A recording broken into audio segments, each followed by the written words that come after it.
હું પંડ્યા આરતી આપ જોઈ રહ્યા છો સ્પાર્ક ટુડે ન્યૂઝ। બાળકોમાં શિક્ષણની સાથે રમતગમત ક્ષેત્રે પ્રતિભાસભર બને તેવા આશય સાથે ડિસ્ટ્રિક્ટ લેવલ સ્પોર્ટ્સ સ્કૂલ શરૂ કરવામાં આવી। વર્ષ 2024-25 માટે વિદ્યાર્થીઓની પ્રવેશ કાર્યવાહી ચાલી રહી છે, ત્યારે અરવલ્લી જિલ્લામાં પણ સ્પોર્ટ્સ ઓથોરિટી ગુજરાત અને જિલ્લા રમત વિકાસ અધિકારી કચેરી દ્વારા વિદ્યાર્થીઓના પ્રવેશ માટે ટેસ્ટ લેવામાં આવ્યો।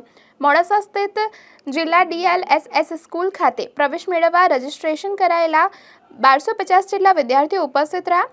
ટેસ્ટ પાસ કરનાર વિદ્યાર્થીઓને શિક્ષણની સાથે સ્પોર્ટ્સની પ્રેક્ટિસ નિઃશુલ્ક રીતે કરવામાં આવશે। વિદ્યાર્થીઓને તમામ રહેવા, જમવા, શિક્ષણની સ્ટેશનરી, સ્પોર્ટ્સની તાલીમ નિઃશુલ્ક આપવામાં આવશે। આ ટેસ્ટ પ્રક્રિયામાં વિદ્યાર્થીઓના તેમના વાલીઓ, શિક્ષકો, કોચ, રમતગમત વિભાગના અધિકારીઓ ઉપસ્થિત રહ્યા। રમતગમત, યુવા અને સાંસ્કૃતિક પ્રવૃત્તિ વિભાગ અને સ્પોર્ટ્સ ઓથોરિટી ગુજરાત દ્વારા આજરોજ જિલ્લા કક્ષા સ્પોર્ટ્સ સ્કૂલની પ્રવેશ પ્રક્રિયાનું અહીંયા આગળ JB Shah English medium school મેદાન ઉપર કરવામાં આવે છે, જેની અંદર આજે મોડાસા અને મેઘરજ તાલુકાના બાળકોનું સિલેક્શન હતું।